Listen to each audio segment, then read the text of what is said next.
US की एक leading magazine ने एक बिजनेस टाइकून का इंटरव्यू किया था। उनसे पूछा था, आपने अपने एम्प्लॉयज़ को in spite of the same salary हफ्ते में एक दिन की जगह सैटरडे और संडे को छुट्टी में क्यों देते हैं? इसके जवाब में उन्होंने कहा कि जो वर्कर सामान बनाते हैं वही वर्कर्स सामान खरीदते भी हैं। अगर इन्हें ज़्यादा छुट्टी मिलेगी तो ज़्यादा शॉपिंग करेंगे, ज़्यादा कपड़े खरीदेंगे, बाहर जाकर खाना खाएंगे, घूमने जाएंगे, अलग अलग सर्विसेज ट्राई करेंगे, जिससे कि गुड्स का कंजप्शन बढ़ेगा। जब गुड्स का कंजप्शन बढ़ेगा तो प्रोडक्शन भी बढ़ानी पड़ेगी।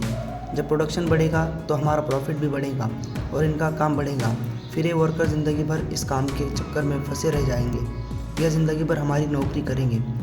अगर आप आज के 1 महीने की सैलरी से स्मार्टफोन खरीद रहे हो तो यह बात याद रखिए कि आप अपने ऊपर पैसा नहीं खर्च कर रहे, बल्कि अपनी मेहनत की कमाई आप उस कंपनी को दे रहे हो जिसे कंपनी का आपने मोबाइल खरीदा है। अब यह रैट रेस नहीं है तो और क्या है? कोई आपसे आगे निकलना चाहता है, किसी से आप आगे निकलना चाहते हो। इस चक्रव्यूह से बाहर निकलने का केवल एक ही तरीका है, आपको साइड बदलनी पड़ेगी। एक माइंडलेस कंज्यूमर की जगह एक इंटेलिजेंट प्रोड्यूसर बनना पड़ेगा। दिन भर किसी के ऐड देखकर उनका सामान खरीदने के बजाय खुद कुछ बनाना पड़ेगा। जो भी सामान आप बाहर से खरीदते हो उसे एज ए सैम्पल स्टडी करो। इस कंपनी ने पैकेजिंग कैसी करी है, उसकी लेबलिंग कैसे करी है, क्या इस प्रोडक्ट के साथ कोई ऑफ़र था, कोई एड ऑन बेनिफिट था। हर कोई छोटी से छोटी बात को नोटिस करो। दुनिया को एक कंज्यूमर की नहीं, एक प्रोड्यूसर की नज़र से देखना शुरू करो। हम सबके पास दिन में 24 घंटे होते हैं। अगर आप कंज्यूम कम करोगे तो ऑटोमेटिकली आपके पास प्रोड्यूस करने का, प्रोडक्शन के बारे में सोचने का, प्लान करने का ज़्यादा समय मिलेगा। एक पुरानी कहावत है कि जब सारी दुनिया सोने की खुदाई करने में लगी हो तो आपको सोने की खुदाई का सामान बेचना चाहिए। बहुत से लोगों को मैंने कहते हुए सुना है, एक डॉक्टर बनने में क्या रखा है, पूरी ज़िंदगी पहले पढ़ाई करो। अरे भाई, हमसे अच्छे तो स्पोर्ट्स प्लेयर हैं जो खेल कूद कर भी हमसे ज़्यादा पैसा कमा लेते हैं। अगर आप भी ऐसा सोचते हैं तो इसका मतलब है कि आप लॉ ऑफ अफेक्शन के बारे में जानते ही नहीं। इस लॉ के मुताबिक आप जितना ज़्यादा पॉजिटिवली लोगों को इम्पैक्ट करोगे उतना ज़्यादा कमाओगे। Sports person, celebrities, film star, इन सब की फ़ैन फॉलोइंग इतना ज़्यादा होती है कि लोग टिकट लेकर इनको देखने जाते हैं, इनकी मूवीज़ देखने जाते हैं, इनके शोज़ देखने जाते हैं। लाखों लोग इनके इंडोर्स किए हुए प्रोडक्ट्स खरीदते हैं। अब इकोनॉमी के लिए ये प्लेयर्स, फिल्म स्टार, सेलिब्रिटीज़ सिर्फ एक मनी मेकिंग मशीन है। बड़ी बड़ी कंपनीज इन स्टार्स को पैसे देती है क्योंकि यह स्टार्स आगे उनके प्रोडक्ट्स को प्रमोट करते हैं, लोगों को इन्फ्लुएंस करते हैं, लोग उनकी कंपनियों का सामान खरीदते हैं, जिससे कि कंपनियों को अधिक से अधिक प्रॉफिट होता है। लॉ ऑफ अफेक्शन ये है कि आपको $1 मिलियन कमाने हैं तो आपके पास 2 तरीके हैं।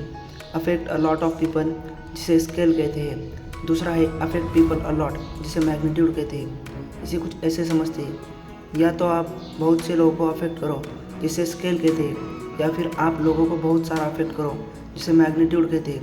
स्केल का मतलब है आपके पास एक प्रोडक्ट है जिसकी वैल्यू है 100 रुपीज़, तब आपने वह 100 रुपीज़ का प्रोडक्ट 1 लाख लोगों को बेचा। इसे स्केल कहते हैं, यानी कि affecting a lot of people. वही मैग्नीट्यूड का मतलब है आपके पास जो प्रोडक्ट है उसकी वैल्यू है 1 लाख, आपने 1 लाख का प्रोडक्ट 100 लोगों को बेचा, जिसे मैग्नीट्यूड कहते हैं, यानी कि affecting a people a lot. जितने भी लग्जूरियस ब्रांड है, चाहे वह ऑटोमोबाइल सेगमेंट में हो, रिटेल में हो, लाइफस्टाइल में हो, वह सब मैग्नीट्यूड टेक्निक का इस्तेमाल करते हैं। अगर आप वाकई एक बिज़नेस शुरू करना चाहते हो तो एक ग्रेट आइडिया के पीछे भागने के बजाय अपने कंज्यूमर की भाषा को समझो। डीमार्को का कहना है, जिसे आप कंज्यूमर की कंप्लेंट कहते हो, वो एक एंटरप्रेन्योर के लिए अपॉर्चुनिटी कोड वर्ड्स होते हैं। उदाहरण के लिए यूएस में टैक्सी के वे टाइमिंग से लेकर टैक्सी के फेयर तक बहुत से लोग परेशान थे। इस अपॉर्चुनिटी को कोड वर्ड को गैरेट कैंप और ट्रेविस ने सुना, फिर ऊबर लॉन्च की। अगर आप किसी यह कहते हुए सुने कि काश ये हो जाता या फिर आई हेट दिस, तो अपने अंदर के प्रोड्यूसर को जगाओ, उस अपॉर्चुनिटी कोड वर्ड को सुनो। जैसे कि अगर आप कोई अपॉर्चुनिटी कोड वर्ड को सुनकर कुछ प्रोड्यूस करते हो तो आपके सामने चैलेंजेस तो आएंगे। इसका सॉल्यूशन आपको अगले प्रिंसिपल्स में मिलेगा। Second principle, don't chase event, follow the process. अगर आप टीवी पर, लाइव शो में, थिएटर पर कोई स्टनिंग परफॉर्मेंस देखते हो तो उसके पीछे बहुत कड़ी प्रैक्टिस जुड़ी होती है, लेकिन स्क्रिप्टेड लाइफ जीने वाले लोग वही देखते हैं जो उन्हें नज़र आता है। कोई ब्लॉकबस्टर मूवी आ जाए तो कहते हैं कि अचानक से फिल्म हिट हो गई। किसी ने नया मोबाइल एप्लीकेशन बना दिया तो लोग कहेंगे यार इसने तो रातों रात एप्लीकेशन बना दिया, लेकिन ओवरनाइट सक्सेस जैसी तो कोई चीज़ होती ही नहीं। हर सक्सेस के पीछे एक लंबा प्रोसेस छुपा होता है जो कि मोस्टली लोगों को नज़र ही नहीं आता। फॉर एग्ज़ाम्पल, लोग कहते हैं कि मुझे अपना वेट कम करना है, लेकिन अब अगर आप देखोगे तो वह चिप्स भी खाते हैं, कोल्ड ड्रिंक्स भी पीते हैं, एक्सरसाइज भी नहीं करते। वेट कम करना कोई इवेंट नहीं है, आपने आज सोचा और कल हो गया। यह एक प्रोसेस है जिसे आप फॉलो करना पड़ता है, तब जाकर आप अपना डिज़ायर्ड बॉडी वेट पा सकते हो। मेरे कई ऐसे फ्रेंड्स हैं जिन्हें कोई बिजनेस आइडिया आया, उन्होंने अपनी कंपनी का लोगो डिज़ाइन करवाया, कार्ड छपवाया, उस पर बड़ी शान से लिखवा दिया फाउंडर एंड CEO XYZ। मतलब एक ऐसी कंपनी का CEO जिसके पास ना कोई प्रोडक्ट है, ना कोई कस्टमर है, प्रॉफिट तो दूर दूर तक नहीं, सवाल ही नहीं उठता। ऑथर ने इसे नाम दिया है एक्शन फेकिंग। मतलब ऐसे एक्शंस जिससे आपको कोई रिजल्ट तो नहीं मिलेगा, लेकिन आपको साइकोलॉजिकल सेटिस्फैक्शन ज़रूर मिलता है। हाँ, तो मैं एक्शन ले रहा हूँ। फॉर एग्ज़ाम्पल, अगर आप जिम जाने से पहले नए जूते, नई टी-शर्ट खरीदते हो तो वह एक्शन फेकिंग है। इसकी जगह आपके पास जो कपड़े और जूते अवेलेबल है उसे पहनकर आप जिम जाते हो, वर्कआउट करते हो, तो इसे एक्शन टेकिंग कहते हैं। इसे एक्शन टेकिंग की वजह से हर साल जनवरी के महीने में लोग नए नए रेजोल्यूशंस बनाते हैं, फिर मार्च आने तक फेल हो जाते हैं। तो अनस्क्रिप्टेड लाइफ के लिए आपको एक्शन फेकर नहीं, एक्शन टेकर बनना पड़ेगा। आइडिया उसका नहीं होता जो उसे सोचता है, आइडिया उसका होता है जो सबसे पहले उस पर एक्शन लेता है। कंज्यूमर को इस बात से कोई भी फ़र्क नहीं पड़ता आपका बैकग्राउंड क्या है, आपने कौन सी पढ़ाई की है, आपके पास कौन सी डिग्री है। लोगों को सिर्फ अपने प्रॉब्लम्स का बेस्ट सॉल्यूशन चाहिए। Third principle is make yourself as a brand not a company. अगर आपको एक अनस्क्रिप्टेड लाइफ जीनी है तो अपने आपको एक एज अ ब्रांड बिल्ड करो, एज अ कंपनी नहीं। आपने आज तक शॉपिंग करते समय चाहे आप कहीं से भी शॉपिंग करो, फैशन स्ट्रीट पर जाओ या किसी मॉल में जाओ, कभी शॉपकीपर से पूछा है मैं जो प्रोडक्ट यूज़ कर रहा हूँ उसको बनाने वाले के पास कौन सी डिग्री है? शायद ही नहीं। मतलब साफ है कि हमें बेस्ट प्रोडक्ट की ज़रूरत होती है, न कि किसी की डिग्री की। अगर आप किसी डॉक्टर के पास जाते हो तो उसके डिग्री को देखकर नहीं जाते, आप उसका नाम सुनकर जाते हो।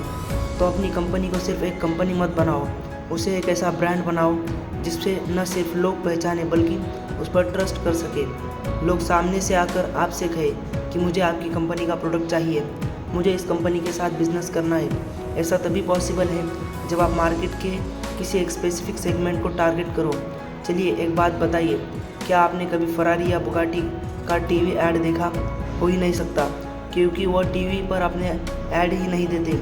वह जानते हैं कि लोग टीवी देखते हैं, उनके पास इतना पैसा ही नहीं वो उनके प्रोडक्ट्स खरीद सके। तो यूँ ही किसी को भी अपना प्रोडक्ट सामान बेचने को मत चले जाओ, लोग खरीदेंगे भी नहीं और आपको डिसअपॉइंटमेंट भी होगा।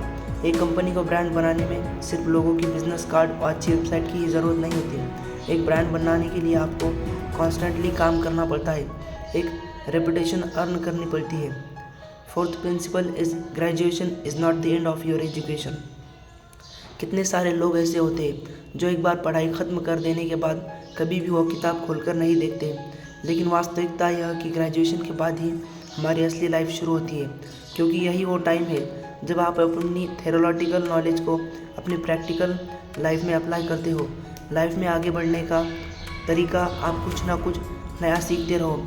आजकल तो इंटरनेट पर इतनी सारी इन्फॉर्मेशन मौजूद है, स्टेप बाय स्टेप आप चाहो वह सीख सकते हो।